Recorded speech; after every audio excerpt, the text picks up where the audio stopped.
My thoughts on my family and my special marriage on the dog days of August. And at the end, you will meet my buddy Biscuit. This lighthearted weekly word is special to me for three reasons. One, I was a confused pre-teenager who wondered why I never saw the relatives on both of my parents' side, except for my father's older brother, a bachelor. How my question about my relatives led me to search for the Kerr and Keith relatives in Northern Ireland, and why my father's answer to me led me to say to myself later on that I married my cousin. Are you ready for the answers? I was really a confused pre-teenager in the Morgan Village section of Camden, New Jersey. I was confused because my friends would visit their family, grandparents, aunts, uncles, and cousins, and at times they would take me along to play with their cousins. For some reason, I couldn't return the favor of inviting them to play with my cousins. So I just had to find out why I never saw any Kerr or Keith relatives, except for my uncle, Thomas Kerr, who was single and several years older than my brother. So I hope that when I asked the question, my father would be truthful in answering me. Why didn't we visit our family? Is it because you didn't have a car and didn't know how to drive? Why was I prevented from seeing them? This is when I learned that my father came to America in 1924 to find work in the shipyard in Camden, New Jersey, when his brother Thomas said they were hiring experienced workers. My mother was hesitant to leave Northern Ireland and reluctantly followed in 1925 with my brother, Robert Noble, who was born in 1923. My father then said to me, "No one else in the Kerr or Keith families followed us to America." Then he said these important words to me. "Although we have no family in America, remember that those in the church are our family. The boys and girls in your Sunday school class and in Christian Endeavor you can think of as your cousins." From that day on, I wanted to visit Northern Ireland and see my relatives, and especially my grandmother, Mariah Keith, nee Geddes, for whom I was named. The visit to Belfast came true in January 1952 when a Greek Air Force officer gave permission for me to hitch a ride on a Greek Air Force C-47 to London. A Greek friend gave me the phone number of his sister and her husband who ran a hotel in London. At the hotel, his sister asked why I was in London in January.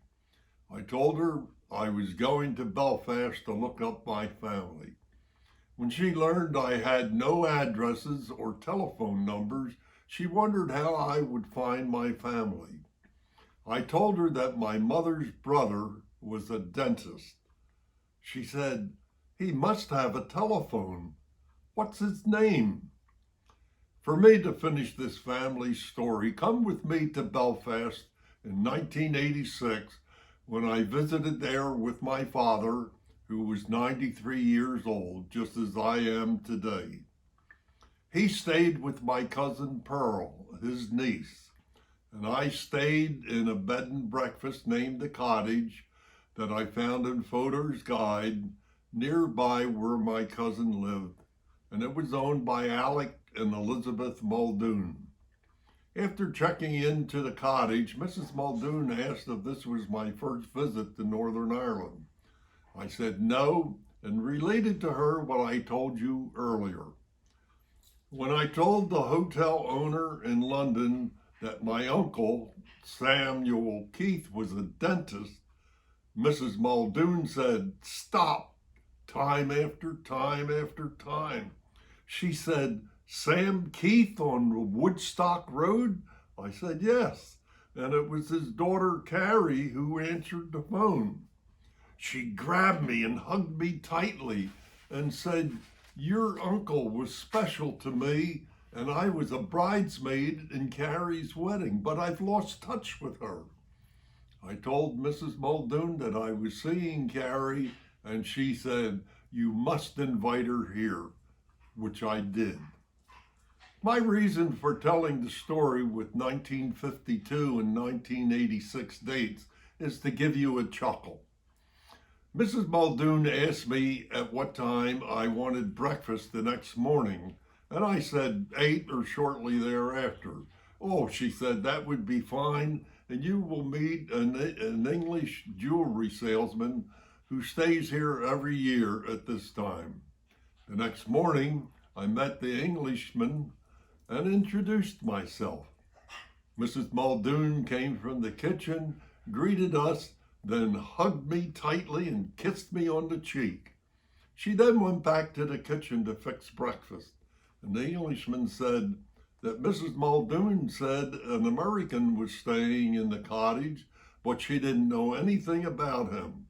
He then said, I must have misunderstood Mrs. Muldoon, as I have been coming here for 5 years, and she has never kissed or hugged me. I told him that I never met Mrs. Muldoon until yesterday afternoon when I checked in to the cottage. I then said, do you want to know the secret of why she hugged and kissed me? He nodded, and I said, it's my American aftershave lotion. I then told him the story you just heard. He said, that is an amazing story. And I said, I met all of the Kerr and Keith aunts, uncles, and cousins in January 1952, and especially my maternal grandmother. Wow, what a trip and what a blessing. There was a further blessing. My grandmother on the last night asked if she could read my tea leaves in my cup. And I said, yes. I wondered what was going to come out of this. And she said 2 things. You will receive a letter breaking a relationship, and you will have a successful life. Both came true. When I returned to Athens, I received a Dear John letter from my girlfriend, Connie March. And I had a successful life serving the government and serving Jesus Christ. Another chuckle. In January 1952, when I met my Aunt Katie, my father's sister, and hugged her, she stepped back and said, I knew you were a Kerr by your smell. You have the Kerr smell. Oh, I knew I should have taken a bath that morning. Oh, well. Now, back to my marriage to Elizabeth in 1954. I later remembered what my father had told me, and I chuckled. And I was told, treat the boys and girls in the church like they're your cousins. They were part of our church family. So that's why I say I married my cousin. Now I want you to meet my best buddy, Biscuit. Well, where is Biscuit? Here comes Biscuit. Biscuit, my buddy Biscuit. Come up here and see me. There's my buddy Biscuit. Oh, he's a great guy. He's my alarm clock in the morning. And he keeps me company all day long. Don't you? You're a good boy. Earlier I said we are all the children of God in one of my weekly words. Next week, my weekly word will be on the subject of adoption. I adopted Biscuit. There are 2 adoptions in the Old Testament and 2 in the New Testament. I will tell you about them and also about a man, Benny Cade, an adopted child who learned that he was a child of God. From whom did he learn that he was a child of God? It was important in his life. God bless you and have a good week.